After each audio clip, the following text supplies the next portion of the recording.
¿Qué tal? Buenos días. Hoy es jueves 7 de mayo. Soy Jordi Meléndez, codirector de Factual, una organización dedicada a crear redes y aprendizajes entre medios y periodistas en América Latina. Y vamos a dar inicio a la sesión número 2 del taller WhatsApp, cómo utilizar esta herramienta para difundir información científica y verificada.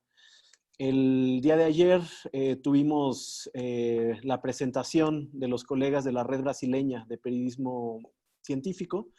Y el día de hoy nos acompaña Juan Camilo Maldonado. Él es director de Mutante, un medio sui generis en Colombia, una organización periodística sui generis en Colombia. Ya nos contará en un momento Juan Camilo qué hacen en Mutante. Y también nos acompaña Juan Garrido, redactor creativo de Mutante. Eh, Ellos tienen un proyecto que lanzaron justo en esta coyuntura de la pandemia que se llama Brigadas Informativas, si no estoy mal, ¿no? Sí. Brigadas Informativas entre Mutante y un medio de alcance nacional en Colombia que se llama El Espectador. Entonces, la idea es poder aprender un poco el paso a paso, qué hicieron, qué les salió bien, en dónde han encontrado fallas y aprender entre todas y todos a utilizar mejor esta herramienta para difundir información verificada y científica. Le pido a todas las personas que están en ese momento acompañándonos, si pueden por favor silenciar sus micrófonos. Y dicho eso, pues yo le paso la palabra a Juan Camilo. Bueno, Jordi, gracias. Un placer estar contigo hoy acá. Siempre es muy especial estos espacios que tú propicias y que ustedes propician en Factual. A mí me genera mucho interés como este espacio, sobre todo para no solo compartirles a ustedes lo que ha sido este experimento, sino además para poder conversar también con todos los participantes y entender un experimento como este, qué tipo de potencias tiene hacia adelante. Pero bueno, antes de hablar de las brigadas en particular, quería contarles un poco sobre Mutante. Mutante es un proyecto joven, nació hace 1 año y medio y nació con varias hipótesis. Una de las cuales era que realmente la necesidad de llevar el periodismo a un nuevo lugar implica obligatoriamente cambiar la forma en la que entendemos a la audiencia y, y darle, digamos, un poder a la audiencia y una agencia a la audiencia que tradicionalmente no se le daba. A mí me gusta mucho hablar del concepto de movilización de audiencias. Me gusta pensar que Mutante, en cierto aspecto, es un proyecto que moviliza audiencias. ¿Por qué? Porque realmente creemos que detrás de cada ciudadano hay una motivación para interactuar con el medio, para conversar entre la audiencia y entre los participantes del medio, pero también hay también las condiciones para que la audiencia empiece a vincularse de forma mucho más activa con los proyectos que el medio promueve. Y ese, digamos, es el caso de las brigadas informativas. Nosotros, a comienzos de la crisis, hace 45 días, cuando empezamos a ver que todo, pues, se iba al estanque, que creo que fue una experiencia colectiva que tuvimos todos todos tuvimos esa misma experiencia en marzo. En ese momento, pues yo hablé con el equipo. Nuestro equipo es un equipo muy joven, es un equipo experto en comunicación digital y es experto en comunicación digital porque nosotros lo que creemos es que la buena información tiene que llegar a los lugares donde hoy en día habitan las personas.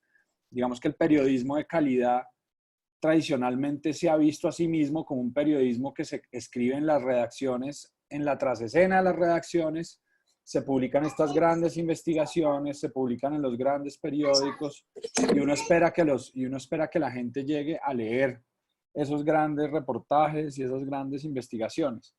No, la hipótesis que nosotros tenemos es que la gente no está leyendo tanto y que realmente hay que llegarle a la gente allá donde la gente está pasando todo el día y en los formatos en los que la gente está consumiendo información todo el día.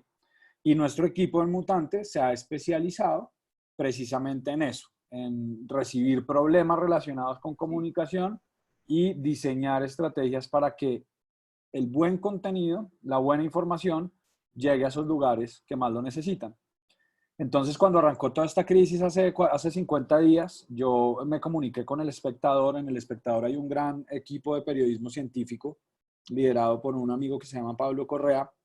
Ellos hacía mucho tiempo estaban ya divulgando información científica sobre el coronavirus y demás asuntos relacionados. Y yo le dije que pues, nosotros teníamos un equipo de expertos digitales pues, que se los ponía un poco a su disposición para que ese buen periodismo científico que ellos hacen de alguna manera pudiera ser mejor divulgado. Y ahí fue que Pablo nos lanzó el reto y nos dijo, mire, yo creo que ahorita realmente el tema de clima informativo en WhatsApp está tremendamente preocupante. Yo creo que es el momento para lograr entrar a WhatsApp, que es en realidad un misterio que nunca habíamos tenido la oportunidad de atender, ¿no? ¿Cómo llegamos a WhatsApp cuando WhatsApp no te permite rastrear, no te permite medir views, no te permite medir una cantidad de cosas? Entonces, ahí fue cuando el equipo con Juan, que está acá, y Nicolás Vallejo, Andrés Archila, que son los, digamos, conceptualizadores creativos y tácticos del ejercicio, nos sentamos y creamos este concepto que es la brigada. Y la brigada, pensando como en la lógica de la brigada, o sea, una brigada es una cuerpo colegiado y un cuerpo colectivo que se crea para una emergencia. En este caso, la emergencia era la divulgación y la propagación de noticias falsas por WhatsApp.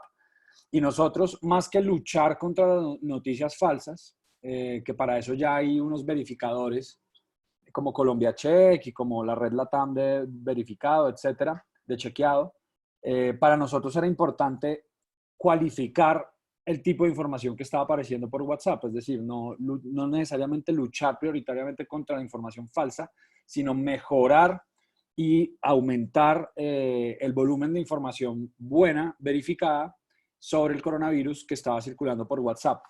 Entonces, la idea fue crear estos chats de 250 personas.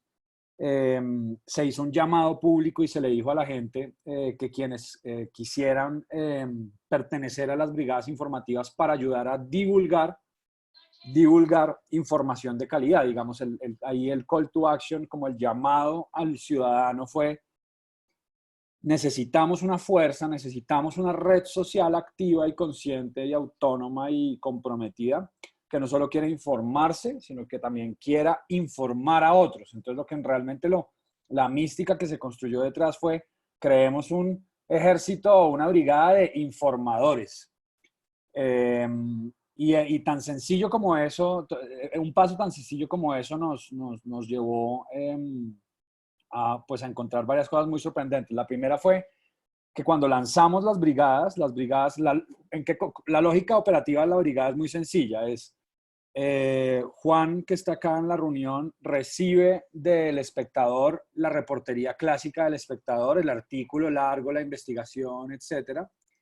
Y nosotros, eso ingresa, digamos que a una fábrica creativa al interior de Mutante, en donde Juan y una diseñadora trabajan y transforman esa información dura, pesada, larga, que genera el equipo periodístico del Espectador, en piecitas súper ligeras, súper rápidas de leer, con las que jugamos todo el tiempo. Todo el tiempo estamos haciendo como experimentos con formatos. A veces es una imagen, a veces es un PDF más largo, a veces es una infografía, a veces es un GIF, y ahí hemos ido jugando con diferentes formatos y tenemos ya como conocimiento de qué formatos gustan más, y eso es parte de lo que les va a contar Juan ahora.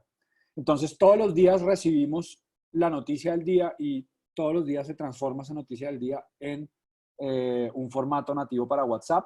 Eso incluye también una alianza con Colombia Check, que hacen chequeados, que hacen verificaciones de noticias. Entonces, de nuevo, Colombia Check nos deja entrar a su portal, nosotros escogemos la información verificada que ellos ya hayan desarrollado y nosotros traducimos. Es un ejercicio muy simple a la larga, y ha sido muy especial por varias razones. La primera, cuando lanzamos, eso fue hace 6 semanas, nuestra meta era tener al menos un grupo de WhatsApp de 250 personas durante las siguientes 8 horas. Y al finalizar esa tarde teníamos 10 grupos de WhatsApp, cada uno con 250 personas. En cuestión de 6 horas subimos a 2.500 brigadistas y fue una experiencia muy bonita porque empezamos a ver en redes sociales como que la gente decía, yo soy de la brigada 1, yo soy de la brigada 3, yo soy de la brigada 5, ¿no? Y como que hay gente realmente con la camiseta puesta, sobre todo al comienzo. Obviamente el entusiasmo ha venido declinando y es un entusiasmo natural porque la gente está muy saturada con el tema del coronavirus y poco a poco, digamos que todos esos picos de tráfico se están bajando bastante en las plataformas cuando se habla de coronavirus. Pero después de 6 semanas tenemos todavía más o menos unos 1.800 brigadistas, o sea, hemos perdido yo creo que un 20%, 20 y pico por ciento de brigadistas en 6 semanas. De nuevo, me parece absolutamente natural. Lo que me parece es muy interesante es que todavía haya 1.800 personas que están ahí recibiendo todos los días información verificada. Hace 15 días le hicimos una encuesta a los brigadistas, porque un poco, y es parte como de lo que quisiera aquí plantear en esta reunión, y es, listo, ya creamos un instrumento que creemos que funciona, tenemos ciudadanos hipermovilizados que están dispuestos a compartir. Ya luego Juan les va a mostrar en la encuesta cómo, además de que están dispuestos a compartir, están dispuestos a colaborar de otras formas. Y tienes ya, digamos que una infraestructura construida y una relación construida periódicamente con un grupo de personas que por sí entraron porque estaban motivadas a ayudar. Entonces, hay una pregunta de fondo que también tenemos que conversar y es, ¿qué hacemos con un instrumento de este estilo? ¿Qué hacemos con un ejército de ciudadanos en medio de esta crisis que quieren igual colaborar de alguna forma adicional, con información, con contactos, etcétera, como les va a mostrar Juan? Entonces, en eso estamos ahora, como evaluando un poco y viendo a ver cómo planteamos también una conversación con esos mismos brigadistas, con los que nosotros tenemos relación directa, pero ellos entre sí no pueden hablar porque el chat grupal está cerrado, solo para que Juan y nuestro director digital puedan distribuir las piezas todos los días. Entonces, estamos en ese momento también como de ver cómo que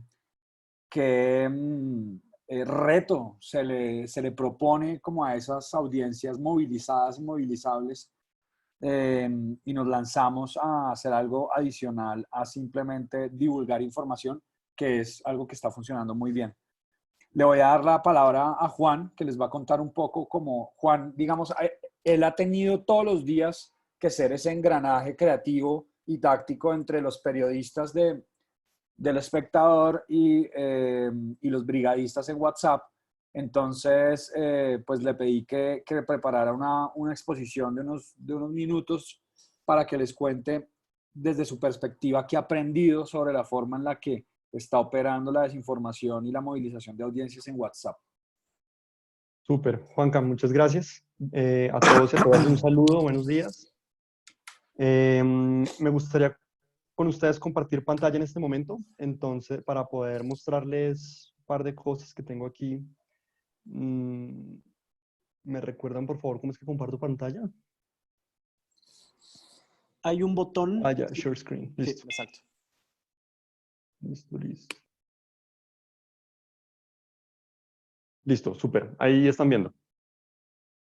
Sí, exacto. Estamos viendo la pantalla. Súper.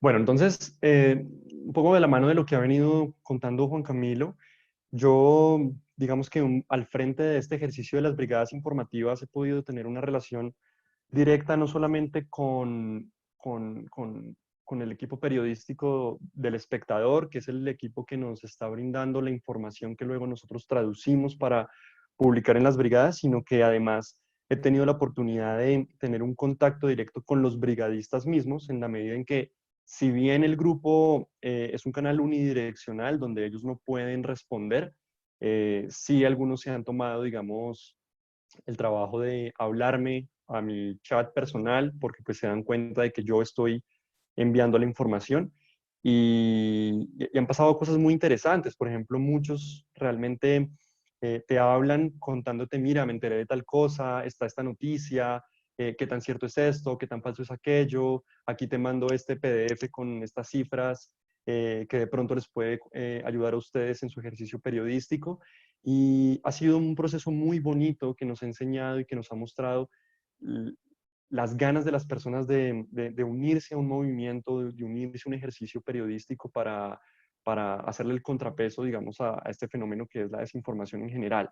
Entonces, yo lo que quiero compartir con ustedes en este momento es una serie de aprendizajes que nosotros hemos tenido a lo largo del camino, de casi ya 2 meses desde que decretaron la cuarentena aquí en Colombia. Hemos estado cubriendo desde las brigadas diferentes noticias, no solamente de hallazgos científicos que nos permiten entender y actualizar el conocimiento de lo que va el virus y el desarrollo del virus en el mundo, sino también actualidad de decisiones políticas que se toman en Colombia, alianzas, como lo dijo Juan Camilo, con medios como Colombia Check para desmitificar ciertas desinformaciones que andan por ahí y que la gente pues realmente siente la necesidad de informarse mejor.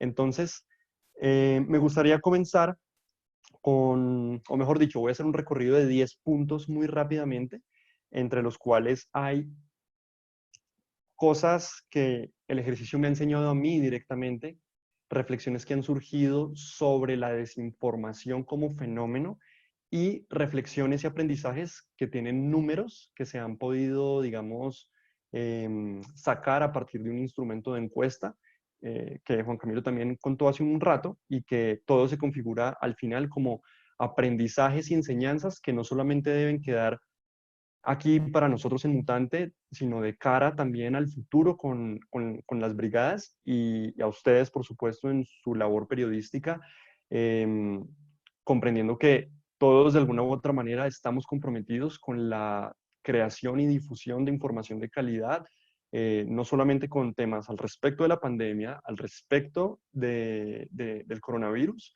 sino también al respecto de otras muchas cosas que también le competen a la sociedad. Entonces, si me permiten, voy a comenzar. ¿Y por qué esto no? ¿Por qué no avanza mi pantalla? Listo, súper. Entonces, lo primero que quisiera, con lo que quisiera comenzar es con este clásico, y es que definitivamente el medio sí es el mensaje. Esta es una frase que fue acuñada por Marshall McLuhan hace más de 50 años en su libro Comprender los medios, en el que McLuhan simplemente decía, el medio influye la forma en que se percibe el mensaje. Y me parece importante traer este tipo de afirmaciones o reflexiones sobre la mesa y ponerlas a contrastar el presente y la tecnología que tenemos hoy en día y en medio de la cual se distribuye la información. En WhatsApp, que es el medio que nos compete hablar en este momento, pasa algo raro, un efecto casi mágico, y es que todo lo que entra ahí se convierte en verdad. Y eso es muy raro. Por supuesto que todos aquí sabemos que eso no es verdad. Todos aquí sabemos que no todo lo que pasa en WhatsApp es cierto. Pero el problema es que millones de personas no lo saben. Millones de personas solamente se están informando por ahí y son víctimas de este medio que tiene este extraño efecto sobre los mensajes de convertirlos en verdad. Y por esta razón, segundo punto, no podemos combatir la desinformación desde afuera. Pero esto no solamente significa que si la desinformación sucede en WhatsApp, entonces debemos ir a WhatsApp. Eso es obvio. Y por supuesto también es obvio que no podemos combatir un fenómeno digital e inmediato desde un medio tradicional y análogo. Mutante, me parece que se llama mutante porque en parte eso es lo que creemos que hay que hacer, mutar. Combatir la desinformación desde adentro significa adaptarse a las condiciones del ambiente, entender muy bien el ecosistema en el cual nos estamos moviendo, comprender estas dinámicas del medio y comenzar a afinar poco a poco la comunicación para que el mensaje no solamente llegue, sino que también se replique. Y si no lo hacemos, si no combatimos la desinformación desde adentro, si no nos adaptamos al medio, pues corremos el riesgo de que nadie nos crea. Y esto ha sido también un gran aprendizaje que nos ha quedado. Y es que la gente no lo va a creer solo porque es verdad. Y me gustaría que nos detuviéramos a pensarlo por un segundo. Y es que Uno de los problemas con la desinformación es que es muy atractiva, tiene sentido, a veces, también a veces divierte, es creativa, es muy fantasiosa, apela a nuestras emociones, nos hace sentir que sabemos algo que los demás no, eh, y nos hace dar miedo, nos hace dar esperanza y activa unos triggers mentales muy fuertes contra los cuales es muy difícil pelearse. La gente no va a creer en algo solo porque es verdad. Las personas necesitamos que la información, sea cual sea, satisfaga nuestras expectativas para realmente convencernos. Y esa, lastimosamente, es la magia y la ventaja que tiene la desinformación. Y este tercer punto me parece que está muy relacionado con este siguiente, y es que la gente no va a ayudar solo porque es una buena causa. Puede que tengamos la mejor intención del mundo, pero si la información que estamos ofreciendo, por más de que sea verificada, rigurosa, veraz, rápida, no satisface las necesidades de consumo de las personas, simplemente no la van a replicar. Las personas no van a compartir algo que ellas mismas no consumen. Y es por eso que el ejercicio que estamos haciendo tiene que ver con encontrar el tono preciso, el estilo adecuado, la extensión del texto, el momento, la cantidad suficiente. Y esta serie de particularidades se ponen sobre la mesa como elementos muy importantes a tener en cuenta, los cuales por supuesto ya conocemos, pero que de cara a un fenómeno difícil de abordar como la desinformación, y no solo la desinformación en general, sino puesta en un contexto de emergencia de salud como la pandemia, pues requiere que sea afinada mucho más. Entonces aquí la pregunta que nos surge es, bueno, ¿cómo vamos a afinar todas estas particularidades de la comunicación? Y es aquí donde hay un siguiente punto que es fundamental, y es que si no sabemos algo, tenemos que preguntar. Y eso es lo que nosotros hemos hecho. Las brigadas informativas no han sido solamente una herramienta que nos ha permitido ayudar a las personas, sino que también es una herramienta que nos permite entender cómo podemos ayudar a las personas. Hace 2 semanas, y retomo la encuesta de la que habló Juan Camilo, activamos este instrumento de medida donde le pedimos a las personas que nos dijeran venga, por favor ayúdenos a entender qué es lo que usted realmente necesita para consumir la información que en este momento es urgente y que le permita llegar a más personas para que más personas se puedan informar mejor. Y ese me parece que es realmente el gran potencial de esta herramienta que estamos aquí compartiendo con ustedes. Es un gana-gana, es un ejercicio ecológico donde las personas reciben, pero también dan, y donde nosotros damos a partir de lo que las personas nos entregan. Nuestra encuesta contempló una muestra representativa de 265 brigadistas de un universo que para ese momento iba más o menos en 2000, y salieron cosas muy, muy, muy interesantes. Por ejemplo, encontramos que el 86% de las personas siente que el trabajo que hemos venido realizando es valioso o muy valioso, que corresponde al número 4 y 5 que ven en las barras. Es decir, están mayoritariamente satisfechos, pero no les estoy contando esto para echarnos flores del ejercicio que hemos venido haciendo, sino para contrastarlo con este otro dato que también es muy importante, y es que el 50% de las personas que se unió a las brigadas se siente saturada de información sobre la pandemia. Entonces, aquí hay una gran pregunta, y es, ¿por qué la gente, si se siente saturada con información, se va a unir a un grupo donde todos los días se está enviando contenido sobre la pandemia? ¿Qué es lo que está pasando en ese 36% de diferencia entre el 86% que dice, me encanta este ejercicio, dame más, y el 50% que está diciendo, no quiero más, me siento saturado? La respuesta y la conclusión a la que nosotros llegamos es que las personas realmente se sienten comprometidas, entienden que por más de que estemos cansados de este tipo de información o expuestos todo el día a este tipo de información, es importante asumir una responsabilidad desde la ciudadanía, porque entienden la gravedad, digamos, del asunto informativo con respecto al coronavirus en este caso, y se comprometen a estar ahí, a replicar y a darnos las luces que nosotros necesitamos. La gente, lo que nos hemos dado cuenta es que va a ayudar porque en serio quiere ayudar, en serio están preocupados por la desinformación y por informarse bien, quieren protegerse a sí mismos y quieren proteger a sus seres queridos, y esto también nos lo dijeron en la encuesta.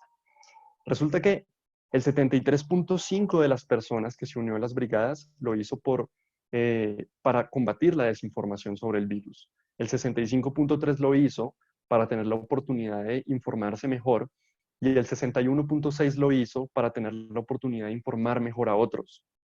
Además, la encuesta arrojó que ellos no solamente quieren... ¿Me están escuchando bien, perdón? Sí, sí, bueno, te escuchamos perfecto, Juan. Ok, sigo. También nos arrojó la encuesta que ellos no solamente están buscando que les digamos si esto o aquello es falso o no. Resulta que el 40% de las personas también quiere saber el por qué, nos quiere la explicación, quiere entender. Y aún más, quieren entender el problema de fondo. Resulta que el 51% de las personas quiere contenido informativo sobre nuevos hallazgos científicos que les permita comprender mejor el virus en todos sus aspectos. Y por eso, si nosotros les estamos prometiendo un instrumento, una herramienta, un lugar donde se pueden informar mejor, donde pueden informar mejor a otros, donde pueden combatir la desinformación, nos van a pedir que lo hagamos bien. Y este es otro de los grandes aprendizajes que hemos tenido en estas semanas. Y es que las personas van a ayudar, pero también van a exigir. Hacerlo bien es hacerlo como las personas nos indican. Si nosotros les damos la oportunidad de respondernos cómo hacerlo bien, esperan que realmente lo hagamos como ellos nos dicen, porque ellos saben lo que necesitan. No tienen nada que perder diciéndonos la verdad, siendo honestos con nosotros a la hora de responder, mira, esto no me gusta, mira, esto mejoraslo así, pero sí tienen mucho que ganar, porque entendemos a qué nos estamos enfrentando. ¿Y a qué me refiero con exigencias? Bueno, pues en la encuesta también encontramos que el 25.7% de las personas no lee alguna de las piezas que enviamos porque no tiene tiempo, por ejemplo. Y el 22.4% de las personas no lo hace porque el contenido es muy extenso. Uno de estos formatos que hemos venido experimentando y que se ha acomodado mucho a nuestras necesidades es el formato de pieza en PDF. Es un formato que te permite poner mucha información, que te permite explicar información científica que es compleja, que muchas veces no es fácil de explicar. Hay muchos datos que no son omitibles y en esa medida no es tan fácil realmente comprimir la información en una sola imagen. Pero la encuesta también nos dijo que solamente el 24% de las personas cree que el formato en PDF es efectivo. Entonces, tenemos que encontrar la manera de resolver este tipo de, digamos, de obstáculos o de retos que se presentan ante nosotros y comprimir cada vez más para responder a las verdaderas necesidades de las personas, porque aquí, por ejemplo, estamos hablando solamente de las exigencias o demandas de los brigadistas, pero recordemos que ellos no son el único grupo objetivo, son intermediarios entre el esfuerzo periodístico que nosotros estamos haciendo y las personas, el consumidor de información final, el lector final, como por ejemplo mi abuela, que se la pasa compartiendo noticias falsas, que se la pasa recibiendo desinformación todo el día y que está asustada, que está paniqueada y que no sabe realmente qué hacer. Y aquí hay un aprendizaje que es fundamental, que parece obvio y que seguramente hemos escuchado en muchos lugares, pero que me parece que es importante que no lo olvidemos y que en el fondo no es tan fácil asumirlo. Y es el siguiente. El lector final probablemente es tu abuela, y el problema no es que es la tuya o la mía, sino que son miles de abuelas o arquetípicamente la figura de la abuela que está replicando sin quererlo esta desinformación y que está repercutiendo, digamos, en su salud mental de una forma, pues, que seguramente está teniendo muchos impactos negativos. Y el hecho de que sean miles de personas las que están compartiendo la desinformación nos lleva a otro punto importante. Y es que si nos ponemos a pensar la desinformación en su naturaleza, nos damos cuenta de que es algo así como una hidra, que es esta figura mitológica griega a la cual le cortas la cabeza y le salen otras dos. Es decir, se reproduce muy rápido. Pero a la hora, o más bien por eso a la hora de enfrentar la desinformación y hacer un ejercicio periodístico juicioso que se preocupe por el bienestar informativo de las personas, tenemos que ir a la casa propia de la desinformación, que en este caso es WhatsApp, y tenemos que entender una cosa. y este es el aprendizaje número 8 que hemos recibido, y es que nos estamos enfrentando a un meme. Este, para nosotros, o por lo menos para mí, es el centro del problema. Por supuesto que necesitamos contenidos informativos rápidos si la gente no tiene tiempo, aunque la gente sí quiere ayudar. Por supuesto que necesitamos contenidos fáciles, porque de nada sirve que esta información le llegue a mi abuela si ella no la va a entender. En el fondo, la pregunta es, ¿cómo convertimos la información científica, periodística, rigurosa, verificada, en un meme? Esa es la gran pregunta realmente. Y la respuesta es aparentemente sencilla, memetizándola. Y para eso necesitamos ser miles de personas. Recordemos que la desinformación no es viral por sí misma, es viral porque las personas la hacemos viral. Y esto me lleva a un siguiente punto importante, y es que el veneno parece ser el mismo antídoto. Las brigadas informativas no somos Mutante, ni el espectador, ni el medio como tal que está detrás de la cortina fabricando estos contenidos. Las brigadas son los brigadistas mismos, las personas que están ahí replicando la información y ayudando a que esta información se memetice y se vuelva viral para hacerle contrapeso a la desinformación que también está pasando por el mismo proceso viral. Nuestra tarea desde el periodismo es ayudar a que la gente ayude y quiera seguir ayudando. Si el veneno es el antídoto, como lo estoy planteando aquí, es porque así como una cadena falsa se multiplica por 2000 cuando 2000 personas la replican, también pasan cosas geniales, como que una persona combatiendo la desinformación se convirtieron en 2500 de un momento para otro. Retomo un poco lo que dijo Juan Camilo. En menos de 24 horas, después de abrir la convocatoria pública, haciendo un llamado a la ciudadanía, se llenaron 10 grupos de WhatsApp, cada uno con 250 personas. 2.500 personas tenemos entonces, en menos de 24 horas. Esto es realmente lo que se necesitaría a escala para combatir la desinformación y los fenómenos, digamos, de la comunicación y de la desinformación a los cuales nos enfrentamos. En la encuesta, por ejemplo, resultó que en promedio, por cada brigadista que tenemos, aproximadamente 63 personas más están recibiendo las piezas con información verificada. Y eso que este 63 personas ya es un número que redujimos por cuestiones de margen de error. Y si seguimos estimando números conservadores, estamos hablando más o menos de unas 100.000 personas que están recibiendo la información verificada que estamos creando. Para mí, al final de todo Sí, perdón, que es te muy interrumpa claro, ahí, ¿sí? pero son 100.000 personas del primer anillo, es decir, son Exacto. estas 2.000 personas le están irradiando a 100.000 personas más. Ahora, ¿qué pasa con esas 100.000 personas más con unas piezas que están hechas para ser compartidas? Ahí ya, digamos, el cálculo es imposible de hacer, por lo menos desde nuestras inteligencias básicas periodísticas, Sí. pero digamos que sí es muy positivo y realmente uno puede proyectar que las piezas están circulando bastante si en un promedio estamos impactando 100.000 personas por pieza. Exactamente. Y entonces, para terminar mi presentación y a modo de conclusión, creo que el mensaje hasta ahora ha sido claro, y es que las personas sí quieren ayudar, las personas quieren ayudar y necesitan a alguien que las ayude a ayudar, que en este caso somos nosotros o deberíamos ser nosotros. Y no solamente deben querer, esto no, creo que no es una cuestión de tener la buena intención de ayudar, sino que nos estamos enfrentando a un fenómeno informativo muy complejo que requiere que todos y todas nos involucremos en este ejercicio de combatir la desinformación. Porque en el fondo esta guerra, por así decirlo, es una cuestión de capacidad de reproducción.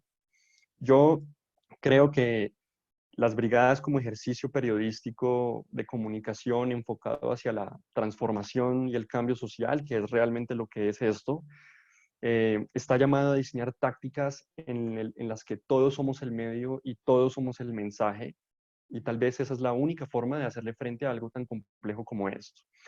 Aquí hay una serie de pistas que nos permiten entender cada vez mejor la desinformación, cómo abordarla, cómo todos podemos entrar en un proceso de co-creación, de colaboración, tanto para la creación como para la difusión. Y me parece que apenas este ejercicio que hemos hecho desde Mutante ha sido una provocación que tiene que seguir creciendo y que tiene que seguir enseñándonos con las personas mismas cómo hacerlo cada vez mejor. Hay un dato adicional y es que en la encuesta preguntamos, por ejemplo, de qué otras maneras les gustaría a las personas contribuir con las brigadas en un futuro. Y hay datos interesantes. La gente realmente se siente muy llamada a seguir detectando y reportando noticias falsas. Tenemos que el 53.9% de las personas se quieren seguir comprometiendo con esto. A mí personalmente, a mi contacto de WhatsApp personal, constantemente me están llegando personas diciéndome, mira, encontré esta noticia falsa, ¿me ayudas a verificar si es verdad o no? Y me parece que si bien no es lo que nosotros hacemos de primera mano, es una luz importante que nos permite entender cuál es el verdadero poder que tienen las personas y cuál es el verdadero sentido que las personas están buscando en estos grupos.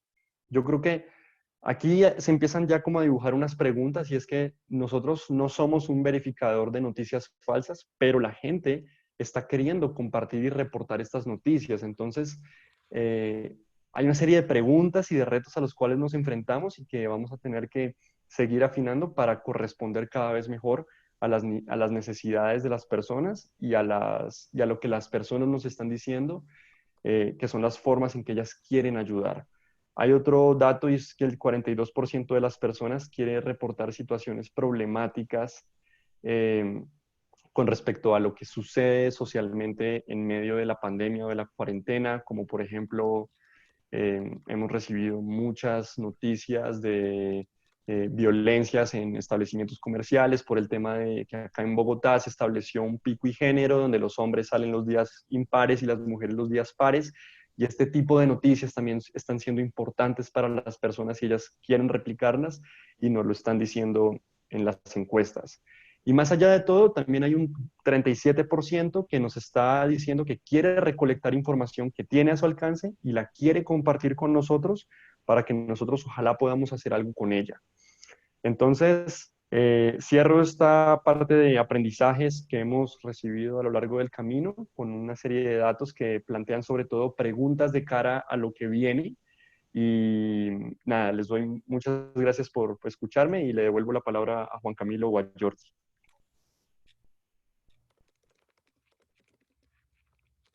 Estás en mute, Juan Camilo. Juan, de todas maneras, sería chévere si puedes mostrar algunas piezas de las Sí, claro. que han hecho, como las más interesantes como visualmente.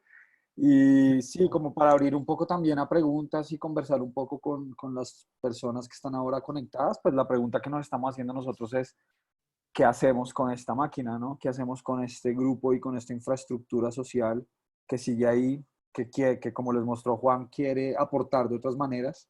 Entonces, yo me hago preguntas sobre qué tipo de información podemos ayudar a recabar desde una brigada, qué tipo de déficit informativo hay en nuestros países alrededor del COVID, que quizás un ejercicio de reportería colectiva, de crowdsourcing, podría ayudar a esclarecer. Y bueno, esas son como las preguntas en las que estamos trabajando en estos momentos. Entonces, pues que Juan les muestre un poco las piezas, el tipo de piezas que circulan todos los días. Y exacto. Y Entonces podemos aquí, desde por ahí ejemplo, abrir a esta es una pieza conversación. donde queríamos explicar. Sí, rápidamente solo les muestro, no sé si se alcanza a leer, bueno, si lo acerco más así, pero aquí lo que queríamos explicar era cómo el virus se propagó en tan solo 3 meses, no solamente para enseñar cómo pasó realmente, sino para desmitificar un montón de teorías de conspiración que habían venido surgiendo y que las personas nos estaban preguntando, como por ejemplo el tema de que fue creado en un laboratorio y demás. Entonces hay piezas como estas que se sintetizan en una sola imagen y que son fáciles de replicar, eh, y que han tenido mucho alcance. Hay otro tipo de piezas como por ejemplo esta, que, que es una alianza que hicimos con Colombia Check, donde Colombia Check tiene una noticia falsa desmitificada y nosotros la convertimos en una píldora fácil de replicar por las brigadas. Y así ha habido varias. Muestro solo un par de ejemplos. Salió un video falso donde una mujer decía que Colombia tenía 30.000 contagiados hace como un mes, y pues obviamente no estaba sucediendo eso, pero fue un video que se volvió muy viral. Hemos sacado, como les contaba, archivos de PDF con entrevistas a científicas pues, renombradas como Zulma Kukunuba, quien ha sido una viróloga que ha tenido una gran injerencia como en las investigaciones alrededor del virus. Voy a ver si lo puedo, no lo puedo. Bueno, sí, digamos que acá es donde me refiero que hemos tenido un gran reto a la hora de sintetizar este PDF, cuya toda la información que hay acá adentro es muy valiosa, pero por supuesto que es mucha información. Muchas personas no tienen la facilidad de abrir un archivo PDF por su conectividad o por el espacio que ocupa en el teléfono, y nos han pedido que mitiguemos el uso de este formato. Entonces es algo que tenemos que empezar a hacer. Y bueno, por ahí más o menos se han movido las piezas. Eso es como se darán cuenta, es un ejercicio muy sencillo y yo creo que también su poder está en esa simpleza, en la recurrencia todos los días, publicando con mucha disciplina. Eh, pues yo creo que una cosa que no ha dicho Juan, que es clave, es que sí nos estamos dando cuenta que el tema satura, es decir, hay que tener mucho cuidado con la saturación. eh, y por eso, en la medida en que hemos ido viendo que la curva de deserción aumenta, en la medida en que la gente se va saturando, pues sí, la pregunta por qué otro tipo de ejercicios de movilización y de agenciamiento con las audiencias se pueden establecer para que el tema deje de ser simplemente un tema de bombardeo informativo y se convierta en un ejercicio productivo y colectivo.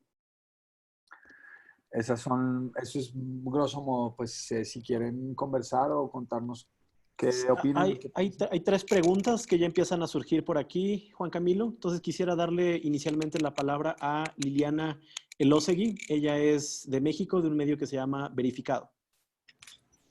Hola chicos, hola Juan Camilo. Hola, Carol. ¿Qué tal? Soy Liliana de Verificado. Somos un medio Liliana. que nos dedicamos al fact-checking y estamos empezando a explorar esta herramienta de WhatsApp para empezar a combatir un poco la desinformación. El asunto es que mi equipo, digamos que está limitado en cuanto a los temas de diseño, de creación de imágenes para compartir. ¿Cuáles serían como sus consejos para otros formatos alternativos que crean que puedan funcionar para un equipo que está un tanto limitado de imagen gráfica, ¿no?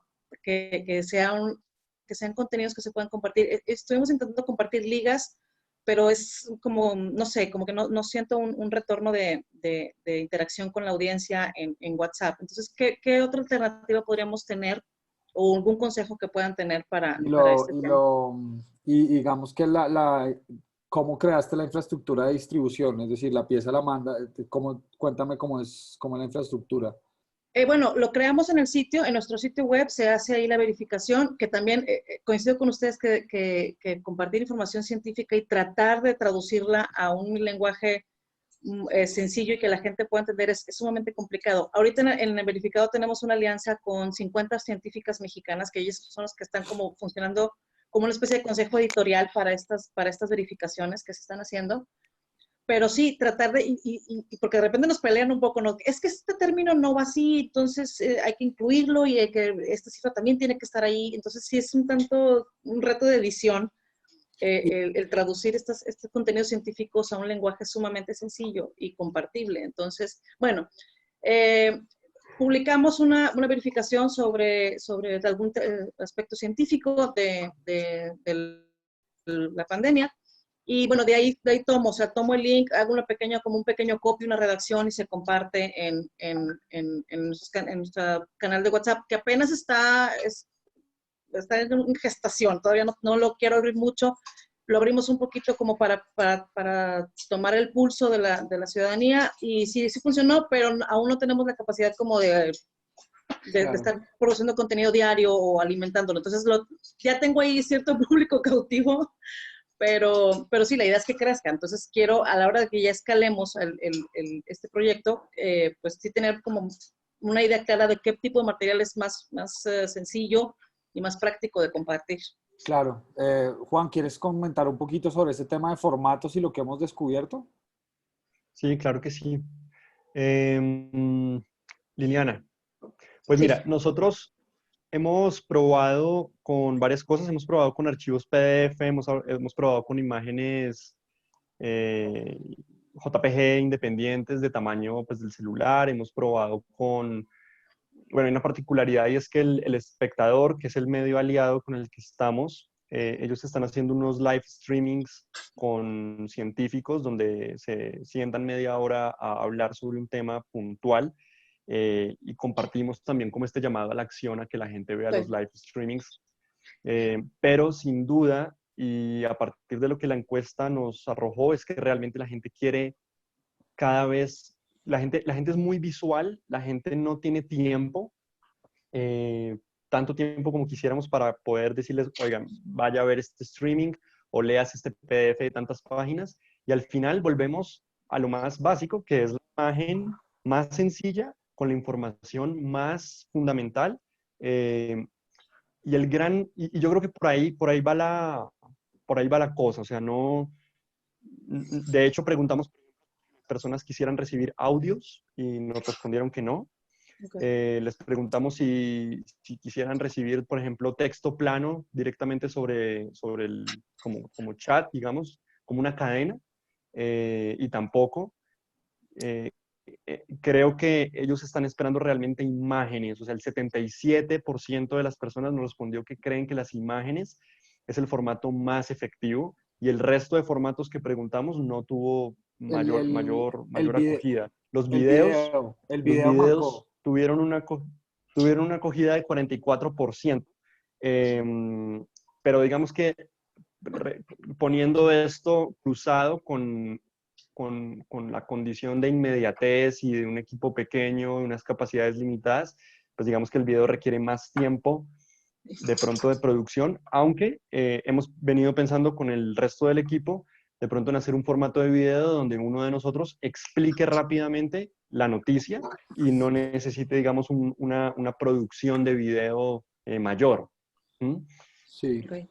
Y yo creo que la palabra mágica ahí como para la necesidad tuya es plantilla.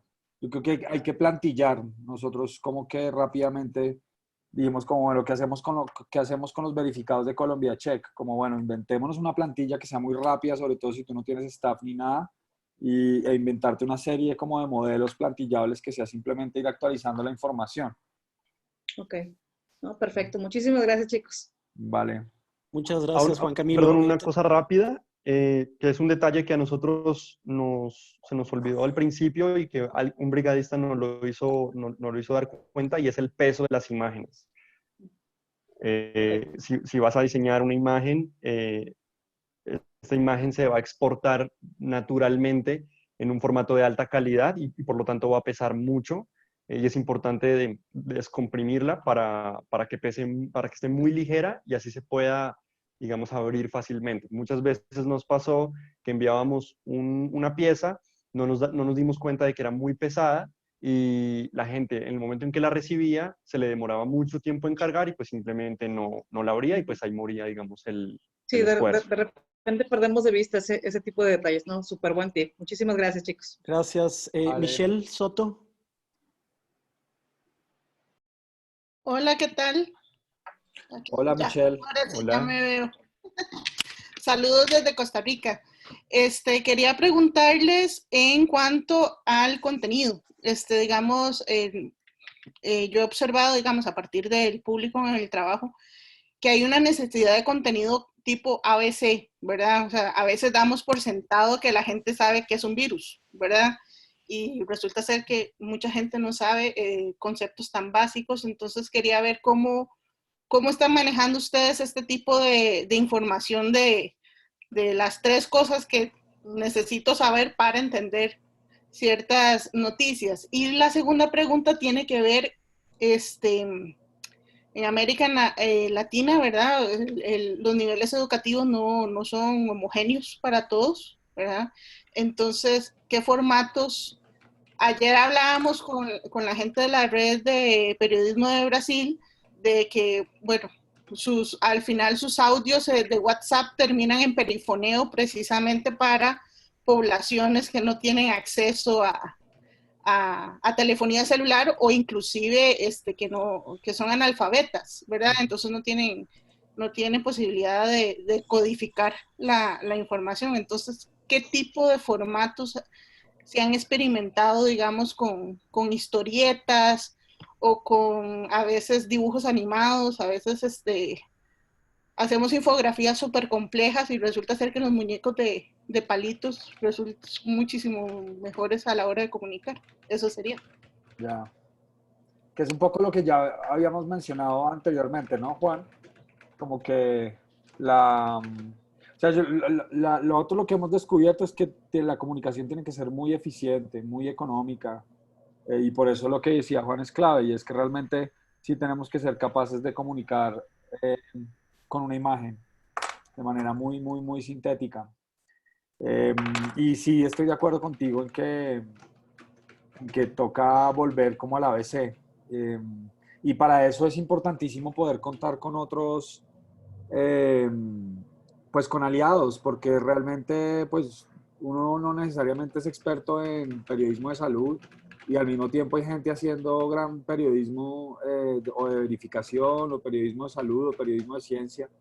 Entonces también hay que entender muy bien yo dónde quiero aportar y con quién me puedo aliar para ayudarle a ese que realmente hace la reportería científica mejor que uno, y ayudarlo a que ese mensaje llegue más lejos. Entonces también pues, creo que el tema de aliarse en la gestión de contenidos es clave. Y voy a añadir algo más y es que realmente más que el formato, porque tal vez el gran formato por excelencia para la divulgación y para la síntesis es una imagen de tamaño pantalla celular, no un video, no una infografía ni una historieta, sino que el formato realmente es lo de menos, entre comillas, mientras que el ejercicio de traducción de la información sea el necesario. Y es ahí donde radica realmente el gran reto de estos esfuerzos, y es tener un artículo de la revista Nature de 25 páginas y convertirlo en una imagen al que le caben 50 palabras, y donde tu público que está consumiendo, el lector final, como lo dije en la presentación, es mi abuela.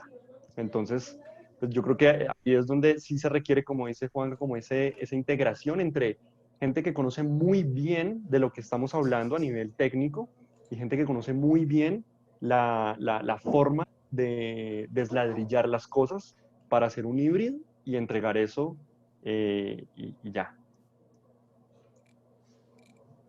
Muchas gracias.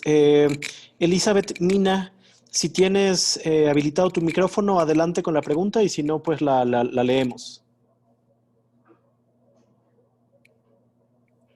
Hola, ¿cómo están? Buenas tardes. Hola. Hola, súper buena su presentación, me gustó muchísimo la iniciativa con el WhatsApp. Mi pregunta es, pues en redes sociales como Facebook, Twitter, es un bombardeo total de lo que son fake news, desde la más descabellada hasta, pues hemos visto de todo, ¿no? ¿Cómo creen realmente que WhatsApp ayuda? O sea, ¿realmente ayuda a combatir esto, a informar?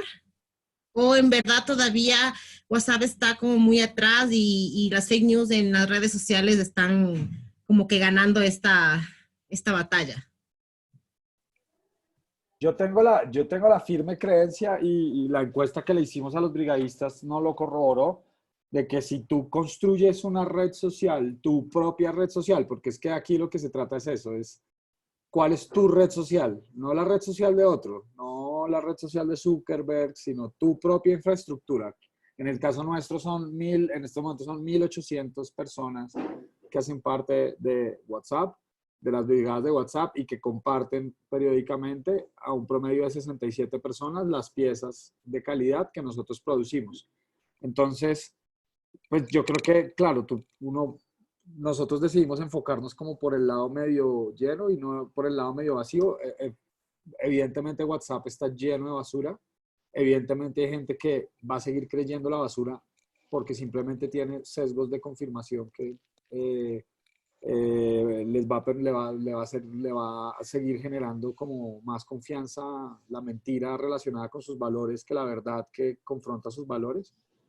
Pero yo sí creo que tener a 1.800 personas compartiendo a diario, a 67 personas, piezas sencillas de entender y de leer con información de un equipo de calidad, necesariamente está impactando positivamente en un sector. ¿Que estamos resolviendo el problema? Seguramente no, en su totalidad, pero nadie lo está haciendo. Entonces creo que por lo menos nosotros estamos ahí poniendo un granito de arena. Muchas Ok. gracias. Muchas gracias, Elizabeth. Hay una más. Mónica Rodríguez dice que no tiene habilitado el micrófono, entonces procedo a leerla. Ella es de México, del medio El Rincón de la Ciencia. ¿Cuál ha sido su estrategia para acercarse a los científicos, para poder traducir términos técnicos? Y segunda pregunta, si saben la edad promedio de sus lectores, espectadores. Juan, ahí se la votó usted.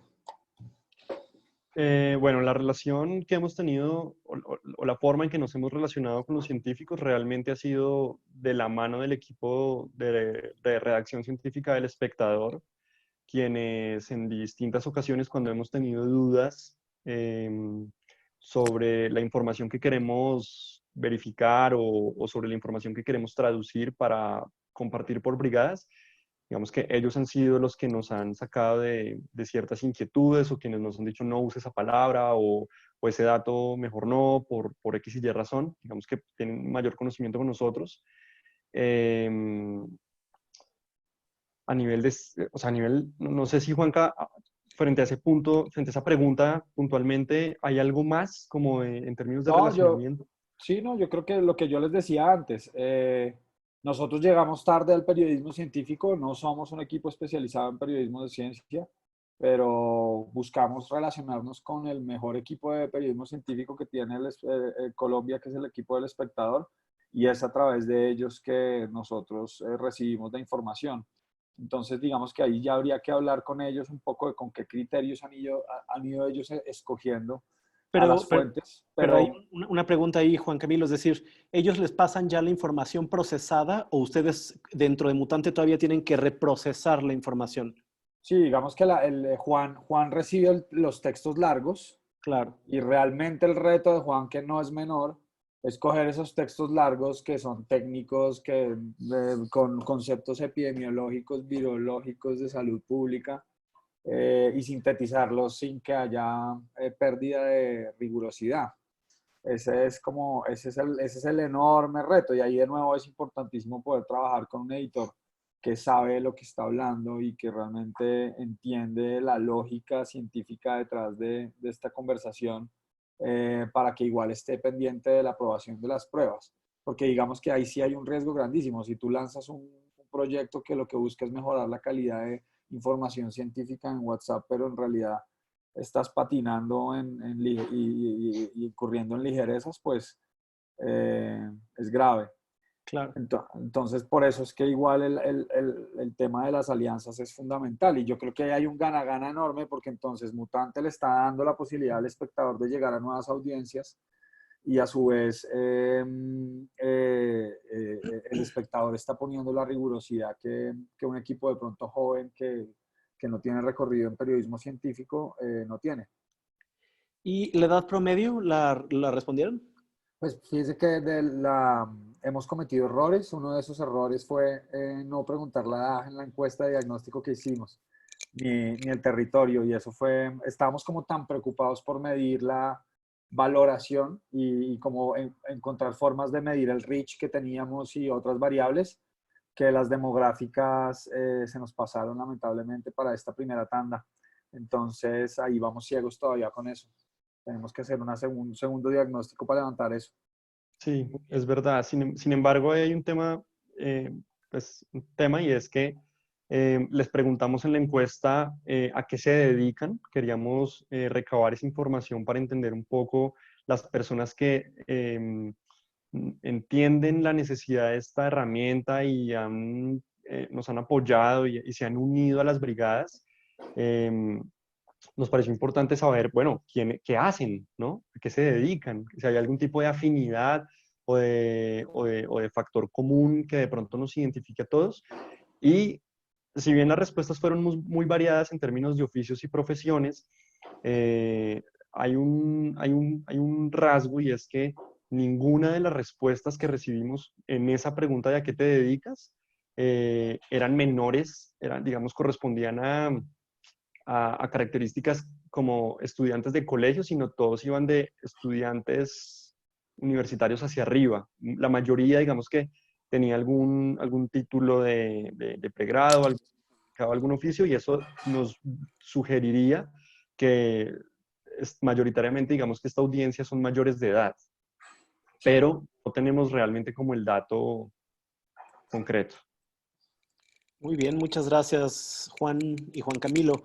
Tenemos 3 preguntas más, nos quedan aproximadamente 10 minutos. Creo que sí da tiempo como para hacer esta lectura de preguntas y respuestas lo más concreto posible.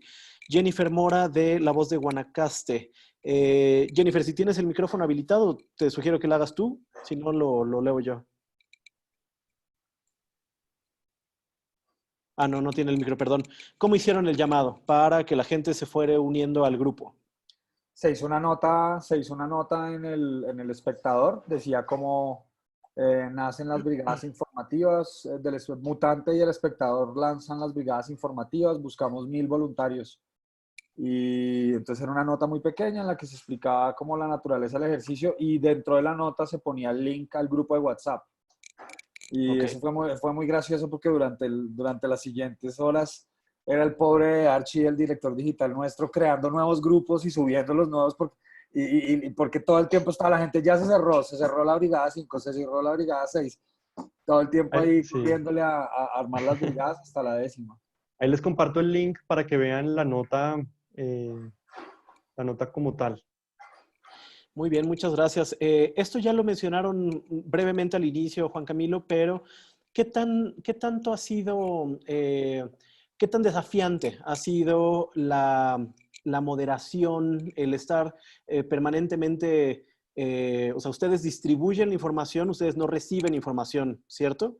De parte de las personas brigadistas. Se da de forma espontánea, ¿sí? Digamos que nosotros sí queremos pasar a un modo crowdsourcing pronto y estamos explorando alternativas, pero esta primera fase era solo enviar información unidireccional. Por eso es que el chat no permitía la conversación entre la gente, porque si no se vuelve un sancocho. Claro. Entonces era direccional, pero lo que empezó a pasarle a Juan y a Archie es que empezaron a tener una cantidad de conversaciones con los brigadistas. Como claro, que los brigadistas sí los contactaban y les mostraban noticias falsas, les daban feedback. Ha sido muy cálida como la interacción con los brigadistas. Claro, claro, claro. Y eso realmente también supone una cantidad de potencias muy interesantes para el futuro de cómo me relaciono yo con mi audiencia. Que realmente hay una conversación uno a uno y como en un nivel operativo, como esto lo estamos haciendo juntos, ¿sí? Como que ese mensaje es demasiado poderoso. Claro, y la gente no solamente se siente como un ente pasivo que recibe la información, ¿no? Sino que le permite ese feedback, ese regreso, ese retorno con ustedes. ¿Han explorado alguna herramienta que les pueda permitir ese nivel de interacción? No lo hemos hecho. Valdría la pena. ¿Qué se te ocurre? No, la verdad es que es una gran pregunta porque digo, yo sigo varios grupos en Telegram que es justo eso, ¿no? O sea, te envían información, pero no tienes la capacidad tú de responder. Y creo que es una buena pregunta, que en ese momento tampoco se me ocurre exactamente cuál podría ser una forma manejable para que la gente pueda estar en comunicación sin que se desborde y se haga spam permanente, ¿no? Sí, total. Vamos con la última pregunta. Es de Yael Ruiz, de México. Ella está en Tabasco. Dice, ¿consideran seguir usando WhatsApp para la divulgación científica? Esto es después de la pandemia, ¿no? O sea, ¿consideran seguir usando WhatsApp para este tipo de difusión de temáticas? Pues lo que hemos hablado, porque a nosotros sí nos ha llamado mucho la atención como en la medida en que van corriendo las semanas, el porcentaje de gente que se está saliendo se incrementa. Entonces, también eso nos ha hecho pensar que esto no es una solución para pensar de forma permanente, ¿sí? Como que fue una gran solución en un momento de crisis y se armó el grupo y había una necesidad grandísima y la gente no tenía ni idea que era el coronavirus. Y en ese momento como que tuvo mucho sentido y por eso tuvo ese volumen, pero no necesariamente eso quiere decir que tengamos que institucionalizarlo. Y de hecho lo que tenemos es que también entender cuándo guardarlo y cuándo prenderlo y cuándo apagarlo. Y justamente en eso estamos en estos momentos, como que yo he hablado mucho con nuestro colega ahí en El Espectador y realmente sentimos que ya viene siendo hora de hacer como un alto. Y un poco repensar, como listo, tenemos a estos brigadistas, ellos no se han ido, ellos siguen ahí, pero la gente está saturada y la gente ya casi no está consumiendo estos contenidos.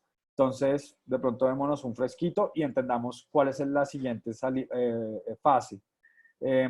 Y sí, yo creo que lo que estamos empezando a vislumbrar es que este tipo de mecanismos pueden ser mecanismos ad hoc, se prenden y se apagan y se activan, ¿sí? Y yo creo que ahí lo que sí es muy interesante y creo que ni siquiera hemos nosotros acá aprovechado lo suficiente esa potencia es el sentido como de pertenencia, como el sentido simbólico que hay detrás de esto, como la narrativa que tú puedes construir y que luego puedes prender y apagar cuando quieras, ¿no? Si tú tienes como unos, no sé, como unos soldados de la reserva que los llamas y los activas en ciertos momentos y luego vuelves y los desactivas. Entonces sí, yo no creo que sea algo como así, como a largo plazo, porque puede cansar. Muy bien. Pues muchísimas gracias, Juan Camilo. Muchísimas gracias, Juan Garrido, por acompañarnos y compartirnos esta experiencia.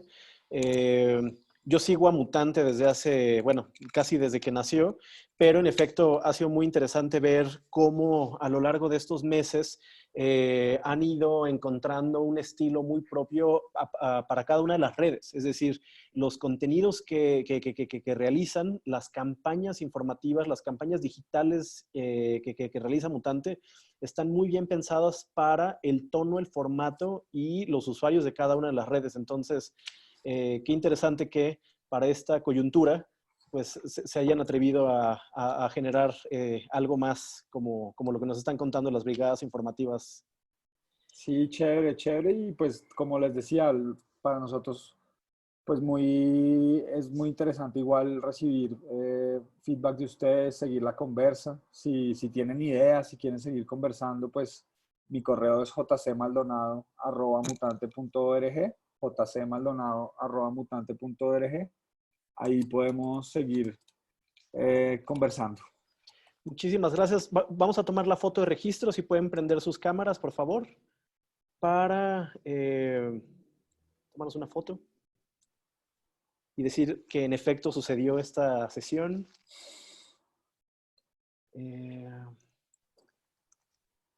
Entonces, muy bien. Tremendo combo, ¿no? Felisa y Mario, a Eleli y Isaías Huitrón, Yael, si quieren salir, este es el momento y sonrían. 1, 2, 3. Y una más, porque somos muchas personas. Entonces, ahí veo a mi querida Ruth, a Florencia Luján. Qué bien tenerlos acá. Roberto Vallejo, Concepción Vázquez, Dayana, Luisa B, Mario, si quieren salir, es el momento. 1, 2, 3. Sonrían. Eso, muy bien. Qué sonrisotas. Bueno, pues nuevamente les repito, yo soy Jordi Meléndez, codirector de Factual y uno de los organizadores del foro virtual COVID-19. Es un honor que nos hayan acompañado en esta segunda sesión del taller sobre uso de WhatsApp como herramienta de difusión de información científica y verificada. Muchísimas gracias y seguimos con las siguientes sesiones de esta jornada, de mañana y las que faltan la próxima semana. Entonces sigan tuiteando, hashtag foro virtual COVID-19 y sigan a Mutante. Chao, gracias. Chao, gracias. Que estén bien.